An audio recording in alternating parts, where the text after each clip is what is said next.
Je ne sais pas qui a le plus de boulot pour préparer la rentrée en fait. Est-ce que c'est les enfants ou peut-être plutôt les parents?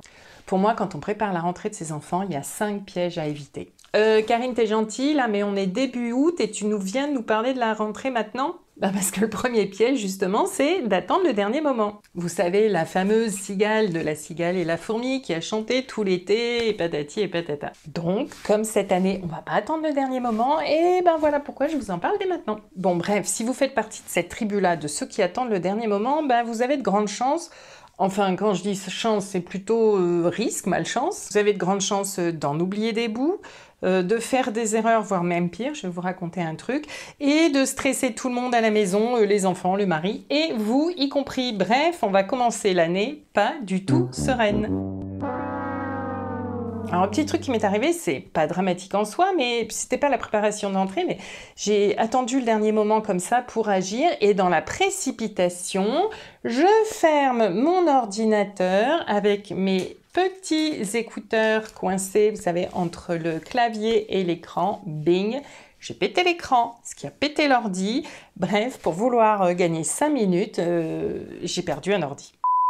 Pourquoi je vous raconte ça? Parce que pour ceux qui s'imaginent que je suis toujours calme, posée, organisée, etc., bah, j'ai aussi mes moments de speed que j'essaye justement d'améliorer au fil du temps avec des techniques dont je vous parlerai plus tard. Alors le deuxième piège, il n'est pas très loin de celui-là. Ça va être plutôt ceux qui n'attendent pas forcément le dernier moment, qui ne sont pas des adeptes de la procrastination, mais qui n'ont pas forcément de plan d'action, qui ne savent pas trop par quel bout s'y prendre et qui font un peu faire les choses « Ah tiens, je pense à ça, je le fais, ah, tiens, je pense à ça, je le fais, etc. etc. » Par exemple, qui sont dans un magasin, qui vont se mettre à acheter plein de paquets de feuilles parce qu'elles sont en promo, et puis arriver à la maison, comme ils n'avaient pas fait l'inventaire, le stock des fournitures avant, ils vont se rendre compte qu'il en reste plein encore. Ou alors aussi, ça peut être du genre ceux qui se disent « Allez, cette année, on va tout réorganiser le bureau bien correctement », qui sort tout, qui déballe tout dans la chambre avec les enfants, tout ça. On a une super énergie au début pour tout sortir. Et puis, au moment de se mettre à réorganiser, à ranger, etc., il n'y a plus personne. Et ça vous rappelle quelqu'un? Un souvenir m'est revenu, un souvenir important. La famille! Je me souviens de la famille! Bah oui, Dory. Alors, c'est pas vraiment la surcharge mentale qui fait qu'elle bug un petit peu, ça va être plutôt ces troubles de la mémoire, mais vous voyez l'idée. Alors, qu'on soit plutôt adepte de la procrastination ou de l'agitation, qu'est-ce qui fait qu'on va se trouver dans ces deux cas-là? Alors, ça peut être qu'on ne sait pas par quel bout s'y prendre. Ça peut être qu'on trouve cette quantité de tâches spéciale rentrée tellement fastidieuse qu'on la met de côté et qu'on préfère ne pas y penser. Ça peut être aussi qu'on a du mal à se projeter dans le temps, à voir les jours, les semaines qui défilent et de se dire « Ah mon Dieu, c'est la rentrée, j'ai rien vu venir ». Et puis, on peut aussi avoir tellement mal vécu l'année scolaire dernière que on se cache un peu les yeux et on préfère ne pas y penser du tout. Ok, alors une fois qu'on sait ça, on fait quoi? Restez bien jusqu'à la fin de la vidéo parce qu'après vous avoir présenté les 5 pièges potentiels dans la préparation de la rentrée, je vais vous dire ce que je vous propose pour vous permettre de ne pas tomber dans ces pièges et d'aborder une rentrée sereine. Le troisième piège, qui serait peut-être plutôt à l'opposé de ces deux-là, c'est le perfectionniste. Honnêtement, j'ai été dedans pendant très longtemps, mais bon, ça se soigne. Vous voyez, pour moi, le côté de se dire que tant que tout n'est pas fait, tant que tout n'est pas coché, tant que chaque chose n'est pas à sa place, je pouvais pas dire que j'avais fini ou que c'était prêt. Un petit côté monk, quand même. Mais le pire pour moi dans tout ça, c'est que c'était pas du perfectionnisme, c'était un truc normal. On a des trucs à faire, on les fait, point. Et puis j'ai découvert un concept, je sais pas si je peux dire révolutionnaire, mais en fait qui m'a fait pas mal changer ma façon de penser. C'est le principe du 80-20. Vous savez, quand on dit que 20% de nos actions amènent 80% de résultats. Entre autres, ça dit pas que ça, mais nous, c'est ce qui nous intéresse. Alors il m'a fallu un petit peu de temps pour faire ce switch, mais bon, c'est ok. Et je me suis rendu compte aussi que le fait de viser toujours le 100%, alors pas le 100% de réussite à un examen ou je sais pas quoi, mais le 100% j'ai tout fait ce que j'ai à faire, ça mettait pas mal la pression à mes enfants. Ça leur donne l'image que justement, pour que ce soit réussi, il faut qu'on ait atteint ce 100%. Et du coup, peut-être qu'ils font l'amalgame avec le 100%, le 20 sur 20 dans leurs évaluations, etc.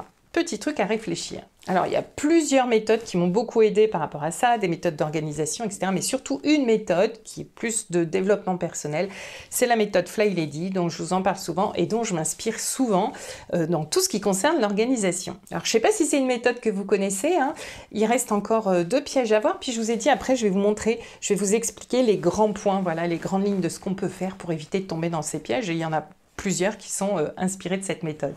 Alors pas très loin du perfectionnisme, on a le surinvestissement. Dans le sens que là, c'est pas qu'on veut que tout soit fait, mais qu'on en fait beaucoup pour. Et là, beaucoup pour notre enfant, pour préparer la rentrée de notre enfant.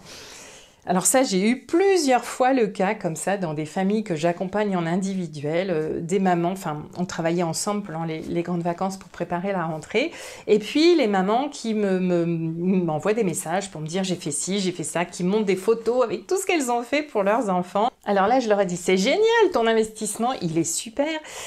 Et en même temps, le fait d'en faire autant, est-ce que ça va pas entraîner ou amplifier le fait que ton enfant ne s'intéresse pas trop à tout ça, ne soit pas trop motivé pour tout ça? Alors là, quand on est un petit peu comme ça, un petit peu dans en faire beaucoup, en faire trop, un petit peu, si je peux me permettre, dans la surprotection, on ressemble un petit peu à Jiminy Cricket. Vous savez, la conscience de Pinocchio. You're sorry, but you've got to go to school. And that goodbye. Alors j'imagine qu'il y en a qui vont me dire « Ok Karine, t'es bien gentille, j'ai bien compris qu'il fallait que j'implique mon enfant, que je le laisse faire des choses, etc. » Mais quand il veut pas du tout, on fait comment? Alors déjà, le premier truc, c'est de se convaincre que ça va pas se régler en faisant à sa place, hein, mais plutôt en faisant avec lui, en lui donnant des petites missions à réaliser. Alors ça peut être sous forme de défi, vous voyez, s'il a un petit côté un peu jeu comme ça, je te mets au défi 2, je te challenge 2. Mais pour certains enfants, ça va plus leur mettre la pression. Donc là, à l'inverse, on va vraiment décomposer en petites tâches, en mini-tâches, pour qu'ils aient la satisfaction de les avoir réussis. Alors, il nous reste le 5e piège à voir. Mais avant, j'aimerais bien savoir si vous reconnaissez dans une de ces catégories. Moi, je vous ai dit que j'avais été pendant longtemps perfectionniste et que ça m'était arrivé aussi d'être un petit peu agitée, un petit peu dans la précipitation. Donc, mettez-le dans le commentaire. Hein, vous mettez les noms.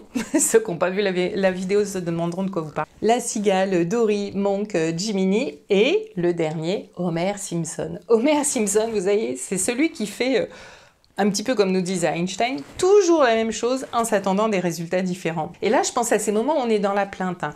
Oui, j'en ai marre, c'est tous les ans la même chose, la rentrée c'est une vraie, enfin j'ai la hantise de la rentrée, c'est toujours un moment compliqué, il y a toujours beaucoup de stress, etc. Enfin, bah non, c'est pas une fatalité, on peut changer les choses. Et pour ça, que vous soyez dans la procrastination, la précipitation, le perfectionnisme, le surinvestissement ou la fatalité, hein, quel que soit le personnage avec lequel vous êtes reconnu, je vous propose pour cette année de changer les choses, d'aborder la rentrée de manière sereine, posée, tranquille et du coup d'avoir des relations apaisées avec sa famille. Eh bien, j'ai un cadeau pour vous. Je vous offre un challenge préparation de la rentrée. Alors, c'est gratuit, mais c'est sur inscription, hein, parce que j'ai envie d'avoir des gens vraiment motivés. Donc, vous inscrivez et tous les jours, à partir du 21 août, pendant 5 jours, vous allez recevoir des petites missions pour préparer la rentrée de manière sereine, détendue et pas à pas.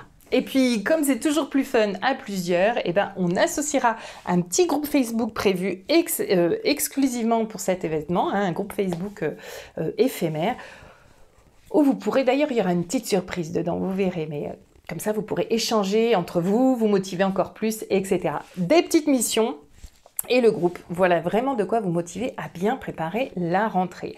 En tout cas, sur cette chaîne, on va continuer à en parler dès demain avec la 2e vidéo de cette série, une rentrée bien préparée. Alors, qu'est-ce que vous avez à faire aujourd'hui? Votre première mission, avant même de commencer ce challenge, c'est d'identifier dans quelle catégorie vous êtes. Hein.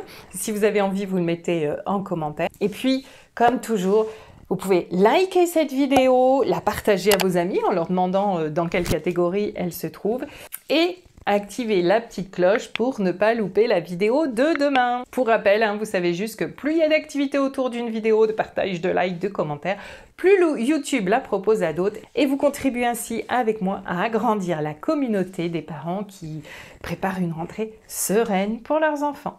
À tout de suite dans les commentaires et à demain pour la vidéo. Bye!